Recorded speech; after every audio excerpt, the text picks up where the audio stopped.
Officials say Barack Obama is about to announce big changes to his national security team.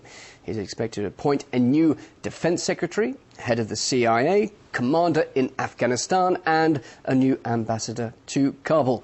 Well, to talk more about this, we can now cross live to Argentina and talk to author and researcher Adrian Salbuchi. Adrian, thanks very much for joining us once again here on RT. Now, Defence Secretary Robert Gates is planning to retire in 2 months from now, with the current head of the CIA, Leon Panetta, thought to be next in line. Now, this man, he's got no military experience, and he's only been CIA chief for, 2 years. So why do you think he's going to be next in line? Why choose him? Well, no doubt there is some reshuffling going around in the Obama cabinet, but I think that Leon Panetta is somebody who is an insider, so to speak, not so much of Obama, but I think we have to understand the Obama administration as a amalgam, so to speak, of Clintonites, of think tank, especially CFR and trilateral members, and of pro-Israel Zionists. So they sort of overlap altogether, and Leon Panetta would seem to be somebody they can trust in, definitely, to take over the Defense Department, especially when you have General Petraeus taking over as CIA director, supposedly in the very near future. Yeah, what about Petraeus then leaving his command post in Afghanistan? Obviously, the war effort there has been bogged down somewhat. What sort of effect could that have on the ongoing campaign there? Well, I think we have to join the dots, and that is something that is not happening with the mainstream media. I mean, we are speaking of Afghanistan. We are speaking of an area where the CIA, the Central Intelligence Agency, have been active for decades. We must remember the words of former British Foreign Secretary Robin Cook, who resigned in 2003 because he did not agree with the invasion of Iraq. And he said a short time later in the House of Commons that Al-Qaeda is basically a database of international mujahideen created by the CIA and the Saudis to funnel and smuggle arms, guerrillas, money, etc., to what used to be Afghanistan when they were invaded by the Soviets. So the fact we have to start connecting those dots. All of a sudden, we have the present commander, military commander in Afghanistan taking over the CIA, which, amongst other things, means that we are militarizing the CIA. I think people have to understand that the CIA's main objective is not so much, or not only, to just gather intelligence, but rather to serve as a military clandestine arm of the United States military abroad. In other words, they have the task to do certain things which it would not be nice for the military to openly do.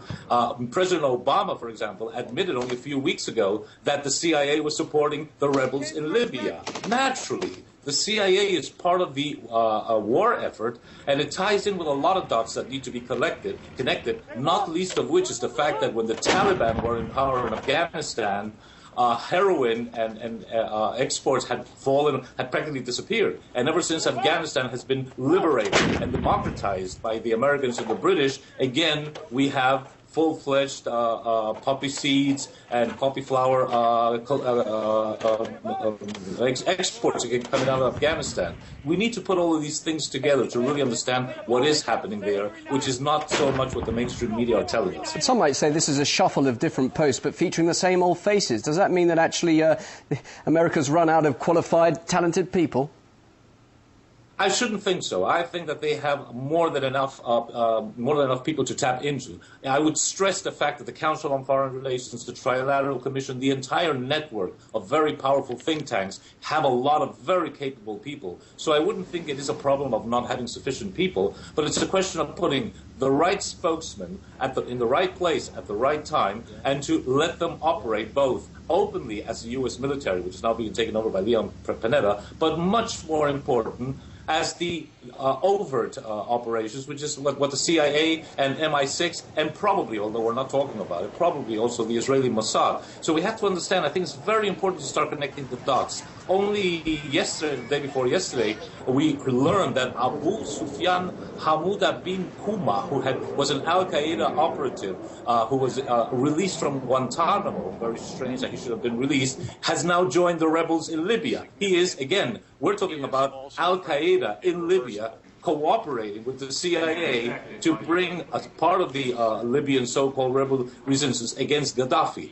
There are two types of regimes. We have to understand this. The good guys and the bad guys. The good guys can get away with everything they want. The bad guys are obviously targeted for assassination. Okay, just finally and briefly, what does this do for Obama's political future, the shuffle around with these people around him? Does it boost his popularity ratings? Does it make things look a little bit more rosy for him in the future? I don't think so. And very briefly, I would say that we have to keep in mind that Obama is not really the sovereign president of the United States, but rather the chief executive officer of a vast corporation called America. And he can act not otherwise than being just basically that, a spokesman for what people who have much more power and really call the shots are doing. And he merely comes out publicly and says what is being decided by these people. Live from Argentina, author and researcher Adrian Salbuchi, thanks for your time. My pleasure.